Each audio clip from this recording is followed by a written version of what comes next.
欢迎来到黎春正频道，请订阅频道，所以大家不要错过当天最热门的新闻。我们今天的时事通讯包括以下内容：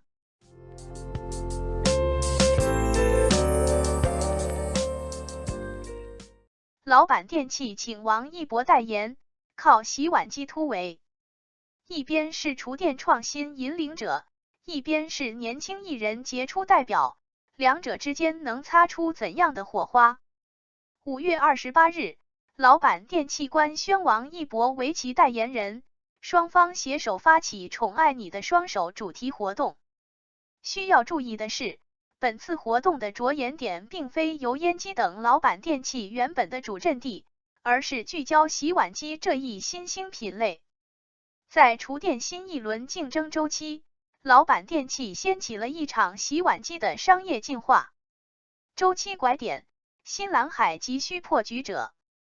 作为的产后周期行业，厨电与房地产周期休戚与共。对于消费者而言，如果产品供给者无法突破固有模式，单纯内卷竞争，那么他们也始终无法享受到产品和技术进步带来的红利。当然，各大企业并非不想做大蛋糕，只是目前来看，难度不小。第一，由于洗碗机错失房地产繁荣大周期，意味着洗碗机这样的新品类无法搭上装修的便车直接起量，品牌方需要重新花费大量财力、物力进行市场普及。而且，倚重地产装修渠道已不合时宜。或者说，房地产行业从挖掘增量到存量竞争，家电装修渠道为王的时代一去不复返了。因此，企业们重新搭建新的渠道，也需要耗费不菲的精力。第二，原先打造的渠道效果在边际减弱，而在当下的流量碎片化时代，生产商面临从 B to B 到直面用户的切换。这意味着其营销方式、商业布局、渠道经营都需要做出改变。因此，洗碗机企业必须要寻找到做大蛋糕的新出路。此时，老板电器携手王一博就给出新的解决方案。当变则变，方能基业长青。跟随产业变革，与时代同行，企业才能勇立潮头。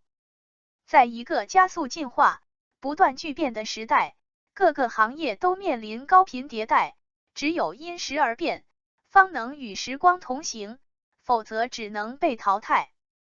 想当年，微软错失智能手机，而苹果借助 iPhone 一举成为消费电子的王者。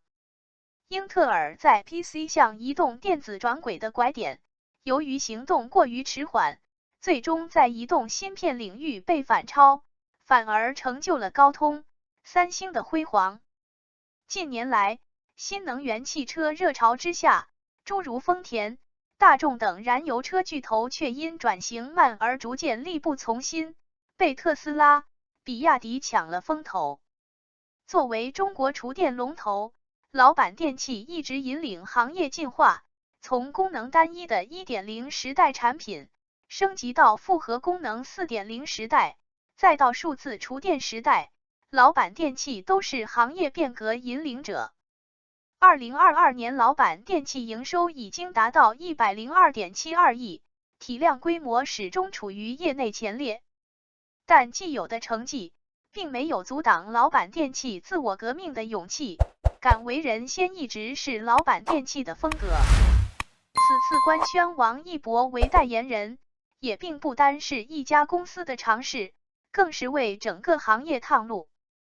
作为年轻艺人杰出代表，王一博充满正能量，他能将个人兴趣当作纯粹的热爱，并能从出类拔萃的街舞、滑板、跨界到影视、歌唱，他锐意进取的精神和与老板电器的企业文化和产品气质十分契合。根据时趣洞察引擎、国盛证券的研究发现，洗碗机消费以中高线年轻女性为主，而且在90后、95后等 Z 世代年轻人中的接受度更高。而从微博数据来看，王一博官微粉丝人群中，主力人群为北上广深等一线及新一线城市30岁以下年轻女生。也就是说，王一博粉丝和洗碗机消费人群高度吻合。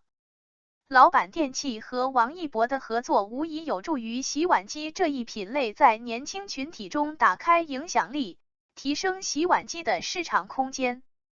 从品牌营销角度来看，过往单调的硬广等品宣方式已经过时，内容营销、粉丝种草、抢占用户心智，才是当下消费品的时髦玩法。直面用户，用经营快消品的逻辑经营耐消品，就是老板电器在新周期的经营策略。联手王一博，还能帮助老板电器品牌心智的破圈，及老板电器不止鱼油烟机品牌的认知，打入日渐成为购买力主力军的90及95后。曾几何时，以西门子为代表的跨国品牌在中国洗碗机市场遥遥领先，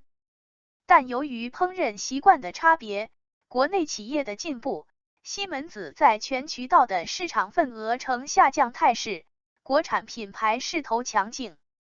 老板电器在继续维持油烟机江湖地位的同时，抢先入局洗碗机细分市场，并连续2年高速增长。洗碗机收入从2020年的 2.24 亿元增长至2022年的近6亿元，2年增长高达 1.7 倍。老板电器一跃成为行业内增速第一且最快的品牌，远超行业近10倍。这背后，就是因为老板电器更懂中国消费者，更懂国内市场。比如，面对炒菜时的浓油赤酱，老板电器推出首个会洗锅的洗碗机；面对新购买人群或换购产品的人群，推出贴心的无忧除改服务，解决用户的安装顾虑。同时，老板洗碗机更加节水节电。只有高质量的供给才能创造出有价值的需求。老板电器的产品创新将助其率先突围，俘获更多消费者的青睐。此次联合王一博发起宠爱你的双手主题活动，推动洗碗机的普及，并将老板更适合中国厨房的洗碗机成为更广阔人群的首选。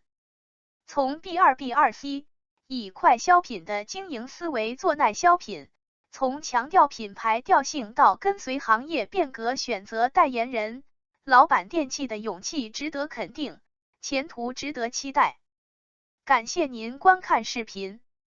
如果您觉得本时事通讯有用，请不要忘记点赞、评论和订阅。祝您生活愉快，充满活力。